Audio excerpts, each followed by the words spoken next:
In tonight's main event, Samoa Joe faces an opponent chosen by Penta, while Penta will fight whoever Joe deems to be a suitable poison for his rival. It's Pick Your Poison. Plus, new Lucha Underground Trio champions will be crowned, and the first Gift of the Gods medallion will find its way into the hands of its keeper. This is episode 10 of the revival of Lucha Underground, Warriors Rise in Glory and Poison. We open the show with a new session band, Mariachi del Infierno, and they introduced the episode and played over a loud and excited crowd. Penta opened the show, in the ring with a microphone ahead of his match with his rival Samoa Joe's handpicked opponent, and he had news for Joe on who his opponent would be. Penta said that when he came back to Lucha Underground, he was worried, because it hasn't always been a kind place to him. But now, he gets to spend every week with his brother, Rey Fenix, and for tonight's main event, Penta has chosen his opponent for Joe, and it is his brother, Rey Fenix. But then Penta got a shock, because out stomped Samoa Joe's chosen opponent for him. An old enemy came for revenge, accompanied by Dario Cueto, the man of 1,000 deaths, Mil Muertes. A wild brawl to kick off the in-ring action for Pick Your Poison. Penta and Mil go way back, and there was clearly mutual respect there for each other's accomplishments in Lucha Underground. The mutual respect probably comes from being aware of what the other is capable of, but of course there is zero fear from either man. In the end, Penta was able to hit a Mexican destroyer out of nowhere before falling into the cover and picking up the win. He looked like he had absolutely nothing left after a vicious battle. El Jefe, the Undertaker, came onto the stage and began to walk down the ramp. He told Penta to break Mil Muertes' arm, and Muertes looked as though he could do nothing to stop it. Penta was hesitant to kick a man while he's down, but before he could make the ultimate decision, the monster Matanza came to the ring. With Dario instructing him, Matanza climbed onto the apron and helped Mil Muertes out of it. The big masked man was hurt from the fight with Penta, but the numbers game stopped Undertaker instructing Penta to do further damage. A strange scene and a strange decision from El Jefe in the first place, but after what Dario and his crew have done to El Jefe's friends in recent weeks, it is perhaps understandable.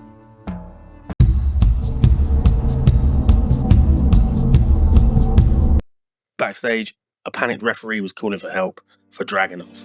The newcomer was found in a heap, the victim of an unknown attacker. His scheduled partners for later on tonight at the Trio's title match, Santos Escobar and Tony D'Angelo, then walked past and saw the incident developing. Santos turned to Tony D and told him not to worry because he knew someone who could step in if Dragunov can't make it. The first fight for an ancient Aztec medallion came next. It was amazing to see Carlito in Lucha Underground, or Lucha Appleground as he calls it, and both he and Dragon Lee knew that possessing one of the medallions would allow them to enter the match for the Gift of the Gods Championship. But the mutual respect soon ended, as Carlito spat an apple into Dragon Lee's face early on. The fan favourite flyer got intense from then on, but he couldn't handle his old friend's power or his cheating. In the end, Carlito hit a backstabber and won the first Aztec medallion.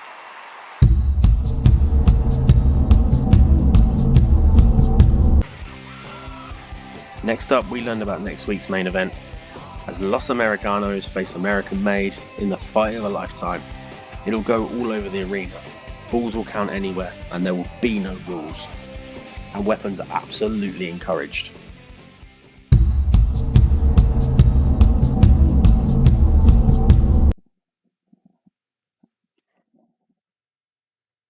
Backstage, Lola Vice was walking and talking on the phone. She got heated with whoever she was talking to, telling him or her that she doesn't need them to come to Lucha Underground. She's doing fine without them.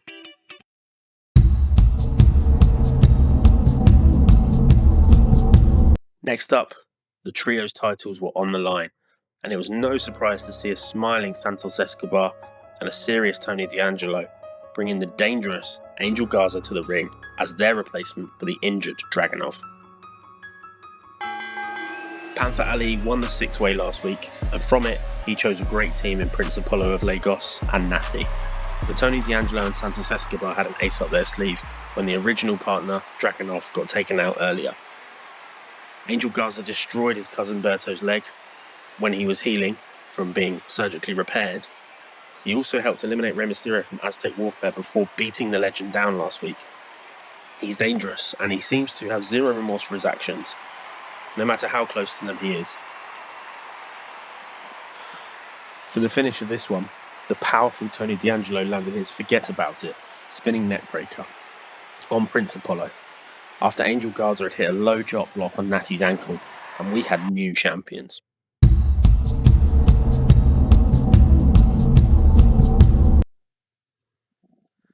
Backstage, Ethan Page and Chelsea Green were talking and proudly holding their Lucha Underground tag team titles, as well as the Page protection spray that Chelsea created for Ethan, which, as a reminder, is anti-spirit, anti-gross, and anti-bad energy. Just then, Pagano and Psycho Clown came skipping up, and as they passed the champs, they made Chelsea cower, and Ethan had to comfort her. As the crazy pairing turned to face them, Ethan grabbed the Page protection spray, and he sprayed it right in the clowns' faces. Chelsea was stunned. She exclaimed that the spray was supposed to sage rooms and sage areas, not be sprayed into people's faces. Page was gutted. He didn't mean to hurt anyone. The champs fled the scene.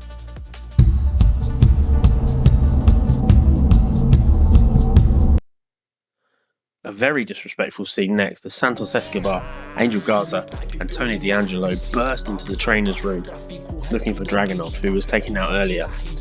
Angel Garza replaced him and the group won the Lucha Underground Trios titles, but they didn't find Dragunov. They found the legend Rey Mysterio, who Santos and Angel took out last week, and the group celebrated like hooligans in Rey's presence. Pure disrespect from the new champs. The best match since Lucha Underground was revived. Rey Fénix and Samoa Joe couldn't be more opposite, with the Bird of War who loves to flip, flop and fly around the ring, and the Samoan Destroyer Joe, who can fly, but prefers powerful slams and submission holds. It made for a compelling battle, and one which was fairly even throughout. Despite Joe's dominant style, Fénix was able to hold his own and stay in it. However, the finish began where Fénix went for a flying crossbody, and Joe walked out of the way. He then grabbed his masked opponent, who was the brother of his big rival Penta, and he locked in the Coquina clutch. Fénix flapped around, trying desperately to get towards the ropes, but he ended up passing out. Joe refused to let go of the hold and screamed at Fénix to remember who he was. Referees tried to break it up, and then Penta ran to the ring. Joe climbed out of it as he arrived. The masked Lucha Underground legend soaked in the Ciro Miedo chants, which were the loudest of the night, and he stooped over his brother Rey Fénix and glared at Joe as he left the arena.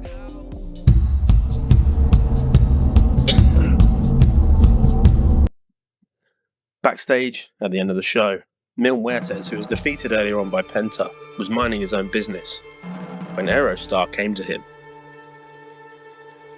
Muertes was angered at his arrival, but the time traveller said that this universe was all wrong.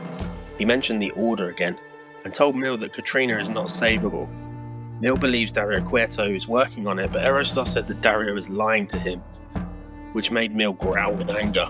Aerostar doubled down and said that when Matanza is strong again, they won't need Mil and his power, and they will cut him off and never revive Katrina. Mil threw a bag at the lockers and stood up, letting out a primal yell to end the show.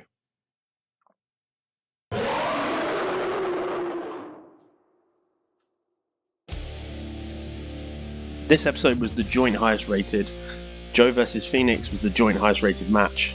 We had the highest attendance and highest viewing figures in the game.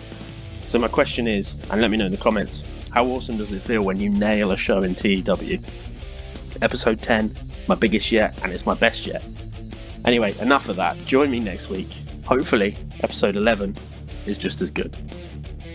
Thanks for watching. Now make sure to like, comment, and subscribe for free so you don't miss an episode. It would be great to hear from you.